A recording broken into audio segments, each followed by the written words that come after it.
Good morning, everyone, and welcome to day 10 of Finding Love. I'm so excited to be with you here. 10 days, we're into it. Finding love, it's all about you. It's all about the things in your life that matter to you, and I'm super excited to share with you today's energetic topic, which is fill your own cup. Now, I know it sounds a tiny bit self-serving, but there's a real purpose behind it because so many times I hear people have come to me and say, JB, how did you do it? How did you meet somebody? How did you find love in your life? And I start off by saying it really was about filling my own cup. And that meant that I needed to do the things that were important to me coming from me. I needed to do them first. Instead of asking someone to come into my life and be like, I really want to work out more and I need to meet somebody who loves to work out so they can motivate me to work out and take me to the gym and inspire me to go work out. Well, the thing is, I have to fill my cup first. I have to be the one to inspire me. I have to be the one to motivate me. I have to be the one to get out and get doing it first before I'm asking anyone else to come and fill my cup. So often we'll see people going around and asking in subliminal ways or passive aggressive ways or different ways of getting someone to fill their cup for them by giving them compliments or giving them encouragement or providing for them, paying their way for them, getting their foot in the door. There's a lot of times where we think our partner is the one that's going to elevate us and move us up and make our lives better in some way. When the truth is, all of that has to come from you. You have to be the one to fill your own cup with your own compliments and your own encouragement and your own inspiration. And why do I say that? Because whenever we want someone else to do something for us, we often are disappointed because no one else can meet our standards. No one else can meet the expectations that we constantly have. No one can read our minds and know what is what we want, only ourselves. And so if we're in charge of filling our cup, then guess what? Our cup is always full. I often talk about something called love DNA, like what is it I need? What's my love DNA? What makes me feel like my cup is full? What are the things that matter to me that I'm going around and I feel like, wow, my cup is full? Because there's that wonderful saying that when your cup is full, it runneth over. That is what you can share. You cannot help others with an empty cup. You cannot inspire others if your cup is empty. You cannot give more of yourself when your cup is empty. And so filling your own cup with the things that you need, love, and enjoy gives you all that extra surplus to go and share that with others. And that is really the fundamental idea behind all of this, is when I fill my cup enough from within myself, not with the expectation of someone else, then I have an abundance to share with others. And when you share more of who you are and give outwardly, that inadvertently fills your cup even more. So there was a time when I really wanted people to help me, to give to me, to, support me, to encourage me, to get me back up and going. And I pined for it and I longed for it and I wished for it and I complained that it wasn't happening fast enough and not enough people were taking enough time for me. And the absolute opposite result was coming. I was getting less and less of what I needed because I was just more and more looking for it in everyone else. When I really stopped to decide what it is do I want to feel, how can I give that feeling to others? So if I really wanted to feel the love of connection, how about me creating some experiences of connection? So I would have friends over. I would create like little evenings at my house where we'd have like a mystery wine night, or we had like a healing night, or we just had a ladies get together night, or I had a friend who was doing her home-based business. So I'd have her bring over her product and I'd have people come to my house. And so I was the one who was creating connection. Instead of me being like, well, no one ever invites me or no one ever takes me anywhere, I never get to go anywhere, I want to go out, I want connection, I decided it was up to me to create the connection. So I took the effort to fill my cup with relationships and connections with others by being the hostess. When I really wanted to a workout partner, I wanted someone to work out with. I didn't want to go to the gym by myself. I didn't want to go to yoga by myself. I didn't want to ride my bike by myself. Well, I just waited and waited until someone showed up and that didn't happen. So when I started going to yoga, I started meeting other people from yoga. And then those people would call me or text me like, are you going to class today? When I started going to swimming, I met people at this pool who'd be like, yeah, I'm here every Thursday. Why don't we connect and we can meet here at the pool and swim?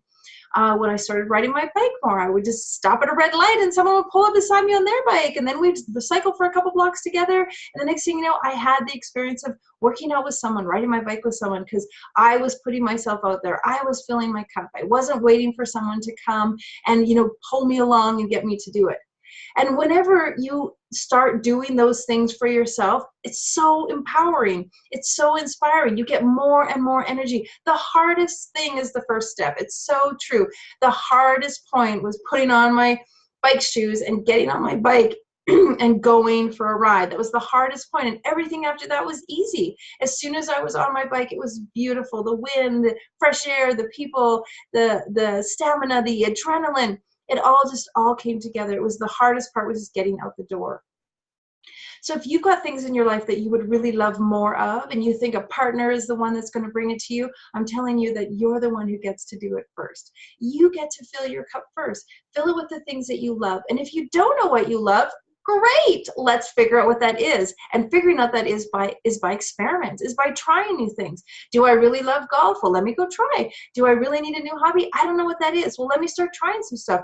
Look online, look on Facebook events, look on Meetup. There's so many things happening in your city that you've never done before. You know what? Maybe that would be great. Maybe I should take a cooking class. Maybe I should go and, try archery, or that new great fad of throwing axes. Like, do something different. Just try something different to see, like, hey, does that make me feel better? Does that make me feel like my cup is full? Going to church, going to events, taking meditation, going to yoga, going to the gym, being around other people, those kinds of things will indeed fill your cup, but nobody else is going to drag you there.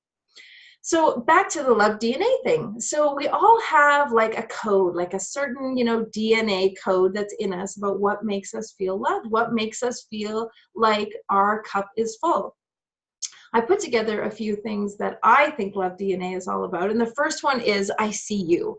So it's so important that when you're in a relationship that you really see the other person and who they are and what's important to them, and vice versa. So everything I'm going to talk about today that we're putting out is exactly what we want in return. So I see you is really important, that there is people who see you for who you are, who see you exactly as you are, who appreciate you as exactly as you are. You're not wearing a mask all the time. You're not pretending to be someone. You're not pretending to enjoy weightlifting when you actually really hate it. You're really doing the things that you love, and people see that truth in you. If you are, just crazy about painting, or you love gardening, be around other people that see that about you and appreciate that about you. Don't hang out with people who think gardening is terrible, or who hate dogs and you love to go to the dog park. So be around the people who truly see you, and conversely, you truly see them. See who a person is. When you can honestly see who someone else is, they can see who you are, and that is such an incredible, important part of our love DNA, truly being seen for who we are. The next part is, I hear you. And so filling your cup with I hear you is all about you hearing your own inner voice and your own inner needs. So many times, your body will say, I need to go to bed, and you circumvent that. Or your body will say, I really, I need to get some great hand lotion because my hands are so dry with this dry weather. Or, I need to lose some weight, or I need to, take care of myself, or I need to honor when I say no. I need to honor that. There's so many things that we use with our voice when we hear ourselves speak, and then we hear other people say things, and then we hear our own voice that we don't honor. And we often say it so many times, I really need to get to the gym. Well, that's just not a cliche. That's just not words coming out of your mouth that mean nothing. That's your body telling you. Or I really want to be loved. I really want to be valued. I really want to be adored. I want to meet somebody who really cares about me, cares about my kids. The things that you say out loud to yourself, to others, you really need to hear that and know that that is what matters to you, not to just negate it or put it aside. And conversely, when people say things to you about what they really need, you need to hear them. So many times I think about some of my old relationships when, I had a partner who would say, I really don't like it when you and your kids argue in the mornings. Like, it really bothers me. And I'd be like, yeah, okay, yeah, yeah. And then the next morning I'd be like, get on the bus, come on, you guys, you gotta get ready for school. And, it was just something I was in such a habit with. And then I wasn't listening to my partner saying, it really bothers me when you guys are like always, sort of hectic and stressed in the morning. It makes me stressed. It makes me upset. And I'd be like, oh, that's just the way kids are. And that's just the way the morning always is. And, oh, well, get, used to it because that's the way it's going to be. But guess what? I wasn't really, really hearing them. And that was really, really bothering them. And so I wasn't hearing them. And then therefore, when I said something, they weren't really hearing me. And so one of the most important things about your love DNA is being heard. And so how do we fill our cup with being heard? Well, when we say something that really matters to us, we really make that important. We really follow through on that. We value that. And when someone else says something that's important, we really hear them too. And in hearing someone else, you fill their cup. And when you fill someone else's cup, your cup automatically gets filled. So it's so symbiotic. It works both ways. It isn't just all about taking and receiving. It really is about giving. When you give, you get. We say that all the time in our house. When we give, you get. And so if you can give these things, the honor of hearing what someone really has to say, you may be in a relationship, you may be trying to heal a relationship, you may be out of a relationship that you keep getting back into, and one of the hiccups is that you're just not really hearing that other person, and therefore they can't hear you. And in your love DNA, one of the things that may be super valuable, like high on the meter, might be, I really need this person to hear me. I need this person to hear what I'm saying, to hear what is important to me. So I see you, I hear you. Number 3, I feel you. So I feel you is really an important piece when it comes to what does another person's emotional barometer. What's your emotional barometer? So let's start with ourselves. I feel you. So I feel you, JB. I feel you when you're happy. I feel you when you're sad. I feel you when you're energetic. I feel a certain way, and I honor those feelings. So when you're not enjoying something, you can go home. You don't have to stay there because you don't feel good about it. When somebody, I'm not a big drinker, so I have a threshold. When I go out with people, there's only so much. One drink or no drink is good for me. And after a while, like, I'm done drinking, and it's not fun for me to sit there anymore watching everyone just get into drinking oblivion. So I go home. I honor my feelings. I honor the fact that I've had enough. I visited with them. I've had a great time. They're going to the next level. I'm not. I respect my feelings. Off I go. I don't feel guilty. I don't feel bad. I don't feel like I'm unkind to my friends, or I'm a party pooper because I don't want to stay while people are drinking more than they need to. So I honor how I feel, and I go home. Conversely, there's other people who, for example, you may want something from them and they can't abide by it, or they can't accommodate you. For example, they can't, I'm going to the mall. I want you to come with me. I'll come with me to the mall. And your girlfriend or your friend or your partner is like, yeah, like, I don't really want to go. And you're like, come on, let's go. I want you to come with me. It'll be so much fun. I'll make it fun. Like, you never come with me. So you guilt them and you convince them and you twist their arm. You're not really hearing them. You're not really hearing what's important to them. And it has nothing to do with you. Everyone has to honor their own feelings. If I have a great story about my partner, Peter. We went away for Christmas, and we went to a place, a retreat center that I've been to many times. And interestingly enough, one of my OCDs is every time I go to this retreat center, I always stay in one of the rooms that faces the sun. The patio faces the sun. The bed is on the left side of the room, and that's what I like. That's what I'm used to. That's what I've done every time I've been there. And so when we went this time, they gave us a room that was on the other side of the building. So the patio was away from the sun, and the bed was on the other side of the room. And I opened up the door, and I was like, oh, I don't really like this room. And Peter's like, okay, well, do you want to switch rooms? And I was like, yeah. So I went back down the lobby. He waited for me at the room. I went down to the lobby. I said, I really want to switch rooms, and I want to be on the other side of the building because I want the sun on the balcony, and da, da, da. So they switched rooms with me, and I went to the new room, and the balcony was on the right side of the building, but the bed was on the wrong side of the room. And so I was kind of like, and Peter was like, you don't like this room either? I'm like, no, not really, but I don't want to be a fuss if you don't want me to. And I started to think about him, and he was going to think I was crazy, and the people in the lobby was going to think I was crazy. And he looked at me and he said, if you don't like this room, just go switch it. And I'm like, well, how many times am I going to switch rooms? I've already switched twice. And he said, sweetheart, if it makes you happy to switch rooms 50 times, whatever room is going to make you feel good about staying here, I will wait. You go do what you need to do. It's crazy, but how honorable is that he heard me and he valued how I felt, and that it was uncomfortable for me, and that I just needed something that was used to what I was used to, and I had it in my mind that it was going to be like it was before. And so I went and I switched rooms. I came back, and for the third time went into the new room, and it was on the right side of the building with the balcony facing the sun, with the bed on the right side of the room. And I was like, okay, I'm happy now. I love it here. And the great part was I honored how I felt. There was a moment where I was circumventing how I felt. Like, I didn't want him to think I was weird. I didn't want them to think I was weird. And I didn't want him fussy. And I didn't want to be high drama. And I'll forget all that, because that's part of who I am. And that's what I love about myself. And so I go with it. I totally honor my feelings. And he honored my feelings. And so we felt so much better. The whole rest of the time there was bliss, because I didn't walk to my room every day and feel uncomfortable. So I truly honored how I felt. And he, as an amazing partner, honored how I felt. And then when he could honor how I felt, the next time something came up for him, I could truly honor how he felt, because I felt respected and honored. So it was like so symbiotic, so connected. It brought us better and closer together, and it filled my cup. It filled my cup knowing that I honored myself, he honored me, and when he needed it, I could honor him, because I knew what it meant to honor each other's feelings. See how this is all working? Okay, next. I know you. I know you. This is a really important thing for ourselves. Let's talk about ourselves. So I know what I like. I know that I like the bed on that side of the room. I know that I like to sit on the patio at the end of the day and have the sun on my face. And in the mornings, I like to eat breakfast.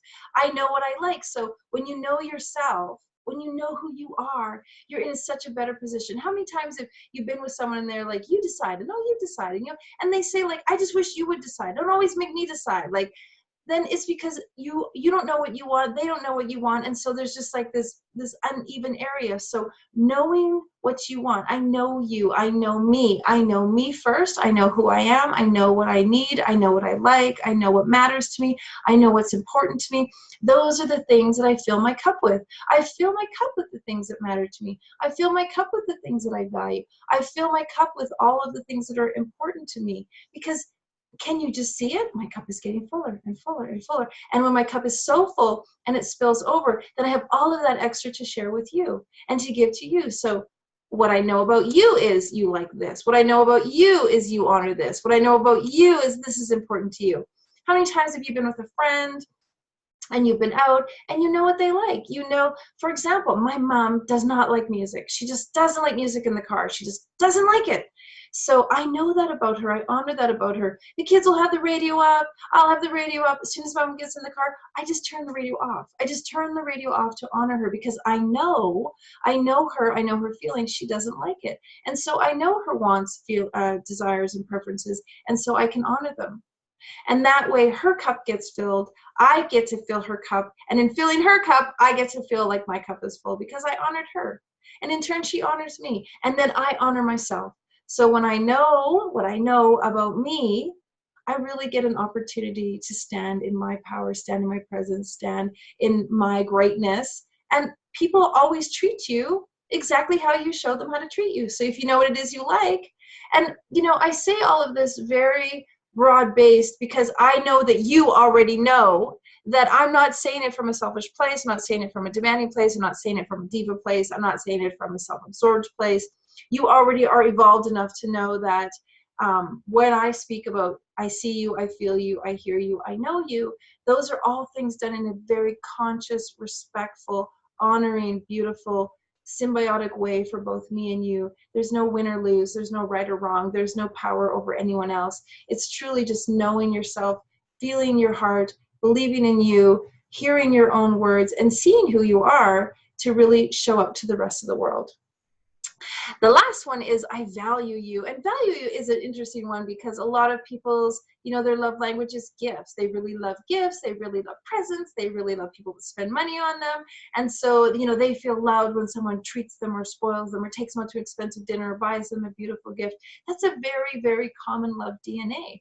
And what I've shifted it into talking about is I value you, is I value what's important to you. I value things, and maybe flowers are important to you, or maybe gifts are important to you. And so as a person in your relationship with you, I value that. But let's bring it back to self. If I value that about others, then I also value that about myself. I was recently, just yesterday, at a beautiful health food store, and they had these great, beautiful handmade soap. And one just was like calling me. I couldn't stop smelling. It was so beautiful. It was $7.56. And I'm like, $7.56 is a lot of money for one bar of soap.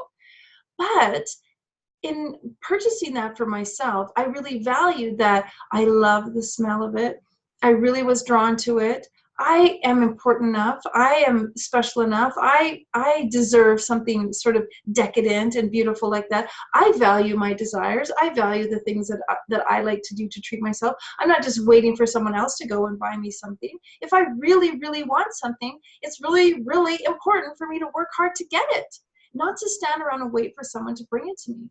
Not for me to look for a partner who can provide that for me. It's more important that I provide it for myself. It's more important that I do the work to bring it to me, so that I value me. I value the dollar amount, the dollar figure, the spoiling figure, the treating, the indulging, the taking care of factor in me. And it isn't always about money. So money is a sidebar to all of this. Think of all the times where you value you value your time. You value your time. That is so important. People ask me to do things all the time. Some of them are absolutely worthy, and it wouldn't matter how long it took, I would do it. Other times they're not exactly in congruency with what's important to me. And so I value my time, and that isn't something that I wanted to spend my time doing. Or I value my mind. People say like, oh, let's go see that really scary movie. Or did you see that, 160 car pileup on the YouTube video? Well, I really value my frame of thinking. I really value my mind, and putting that visual and watching that stuff in my mind isn't valuable to me. And so I'm like, no, thank you. That isn't something I want to spend my time doing.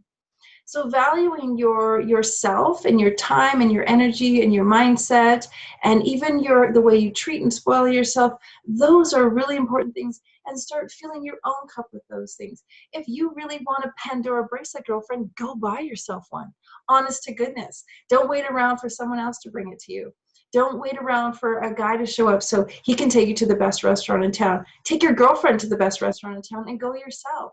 Do the things that you value yourself. And when you do those things and you step up and purchase those things for yourself, and you make yourself important enough to go to the spa, or you decide to pull out that, awesome dress you had under dry cleaner plastic and you haven't worn for 2 years because it's too magnificent, get it on, put it on, wear it, and treat yourself.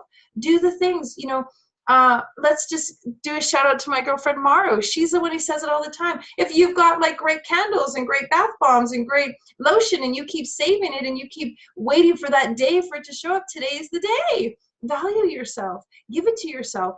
Do those things for yourself. Fill your cup that way, and then you've got lots left over to share with others. Maybe you've got a dozen beautiful candles that you've been saving. Well, why don't you use a few for yourself and then share some of those amazing things with your friends? Fill their cup up too, because when you fill someone else's cup up, dun, dun, dun, dun, it fills up yours. Okay, we're done for today. 21 minutes of finding love for you. I know you have it in you today. Look after yourself. Fill your cup with all those things that you love, and love is on its way. Enjoy, my darlings.